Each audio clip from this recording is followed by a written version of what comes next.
यह कहानी है अमरपुर के। हर साल की तरह इस बार भी इस गांव में बड़ा मेला लगना था। अगले दिन बाद मेले की शुरुआत होनी थी। हर बार की तरह नए नए झूले, खिलौने, मिठाई वाला, चाट गोलगप्पे वाला भी अपनी दुकान से आए बैठे थे।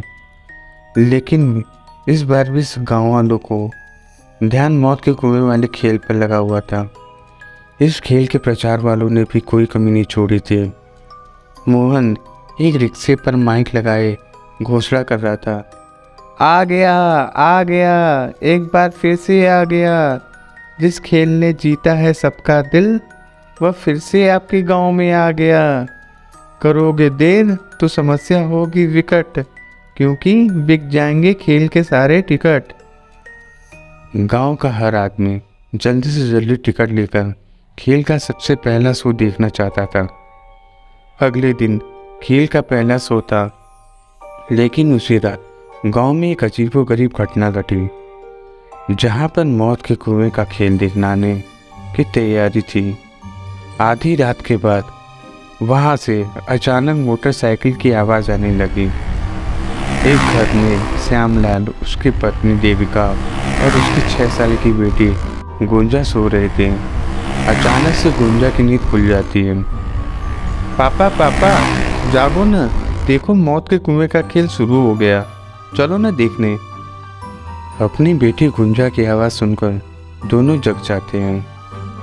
अरे क्या हो गया गुंजा, इतनी रात को कहाँ जाने की बात कर रही हो? माँ, हम उस मौत के कुएं का टिकट लिए है ना, देखो ना वो खेल शुरू हो गया है। तुम्हें मोटरसाइकिल की आवाज़ आ रही है ना? बेटा अभी तो रात है, वो खेल तो कल शाम को शुरू होगा। पर ये आवाज़ कैसी है पापा? अरे होगी कोई आवाज़, चलो सो जाओ।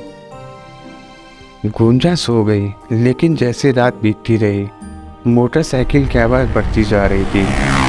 कुछ देर बाद मोटरसाइकिल की आवाज़ आनी बंद हो गई और वहाँ से एक औरत और एक बच्चे की रोने की आवाज़ आने लगी।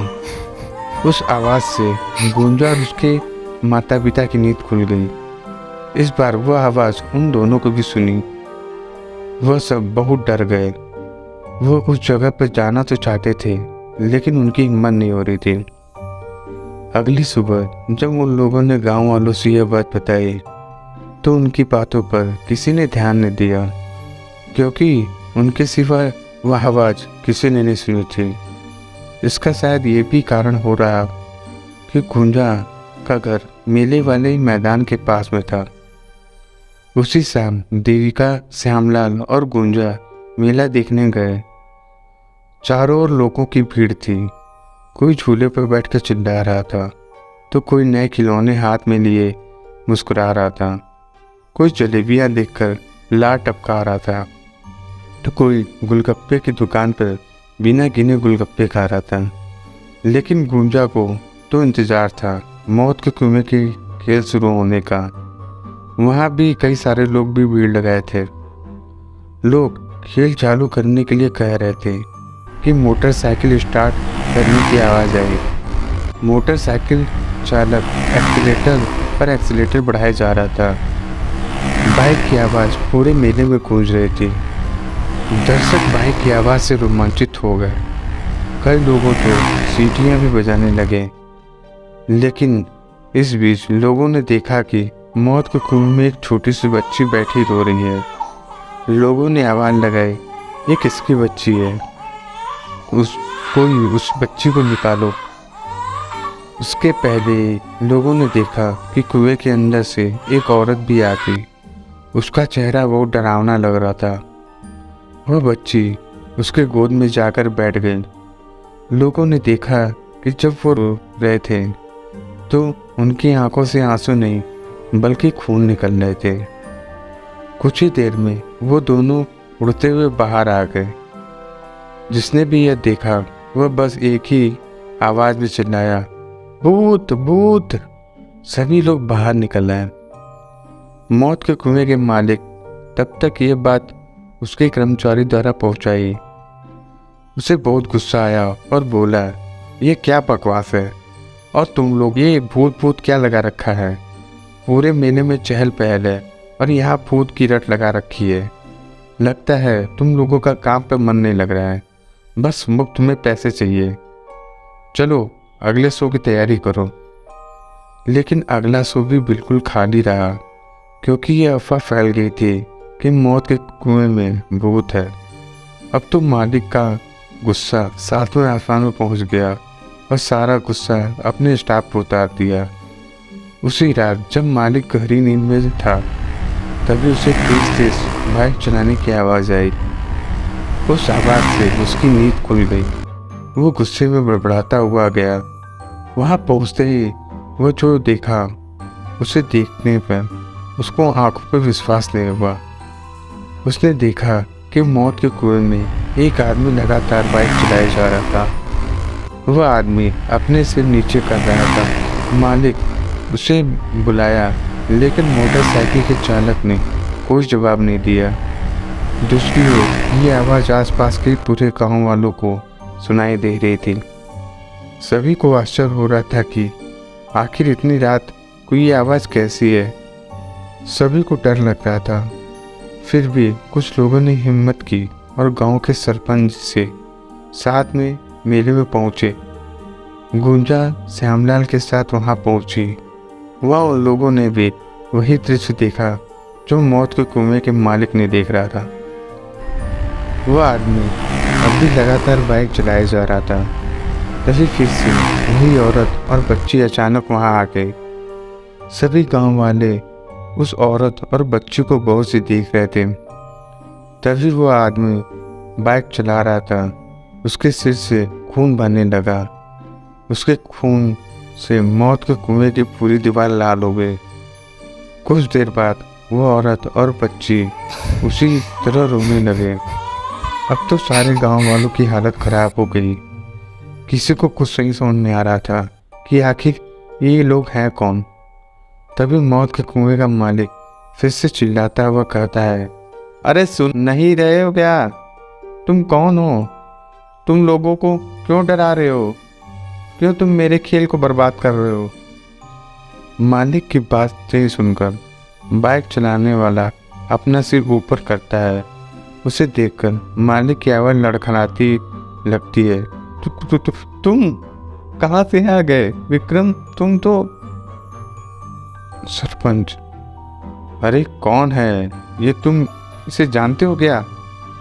तब बाइक चलाने वाला अपना बाइक रोकता है और कहता है, क्यों मालिक, आप बताओगे या मैं बताऊं इन्हें?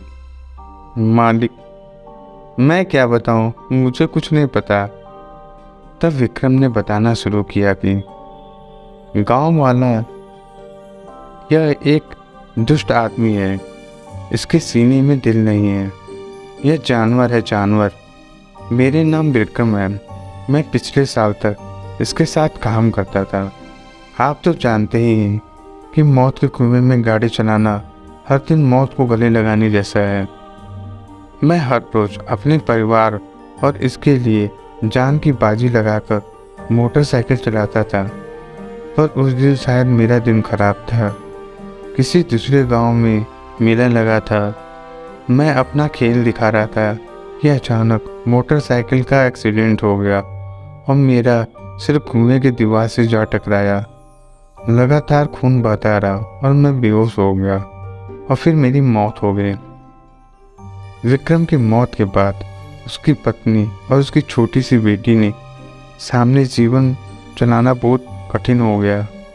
वे एक दिन मालिक के पास गए और कुछ पैसे मांगे, पर उसने कोई मदद नहीं की और वहाँ से भगा दिए।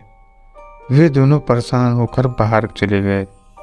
विक्रम की पत्नी किसी ने और जगह काम करने की कोशिश की, लेकिन कहीं काम नहीं मिली। भूखे प्यासे सड़क पर भटकती रही। कई दिन बीत गए और फिर भूख से उन दोनों की भी मौत हो गई। गांव वालों, आप लोग ही बताइए, मेरा और मेरे परिवार का क्या दोष था जिसकी हमें सज़ा मिली? अरे हम तो कलाकार हैं, इसी से हमारी रोजी रोटी चलती है। लेकिन कल को कोई हादसा हो जाता है तो मालिक हमें मरने के लिए छोड़ देते हैं। हम पूरा जीवन अपनी खुशी के लिए, आपके मनोरंजन के लिए काम करते हैं और बदले में हमें क्या मिलता है। विक्रम की बातें सुनकर गांव वालों ने उस मालिक को मारने के लिए घेर लिया। अरे अरे अरे, मुझे छोड़ दो, मुझे गलती हो गई। सरपंच, अरे तुम तो यह शर्त पर छोड़ोगे, तुम अपने यहाँ काम करने वाले की गारंटी लोगे कि उन्हें कुछ हो गया तो उनके परिवार को बेसहारा नहीं छोड़ोगे। अरे आजकल तो बीमा होता है, क्यों नहीं सबका बीमा करवा देते। सरपंच की बात मालिक मान गया, उसके सभी काम करने वाले की बीमा करवाया। विक्रम जीते जी अपने और अपने परिवार के लिए कुछ न कर पाया, लेकिन मरने के बाद अपने साथियों का भविष्य सुरक्षित कर दिया। तो दोस्तों, ये थी पूरी कहानी। आपको ये कहानी कैसी लगी? अगर अच्छी लगी हो तो कृपया इस वीडियो को लाइक कर दें और कमेंट में बताएं कि आपको ये कहानी कैसी लगी। और अगर चैनल पर नए हो तो कृपया चैनल को सब्सक्राइब कर दें। धन्यवाद।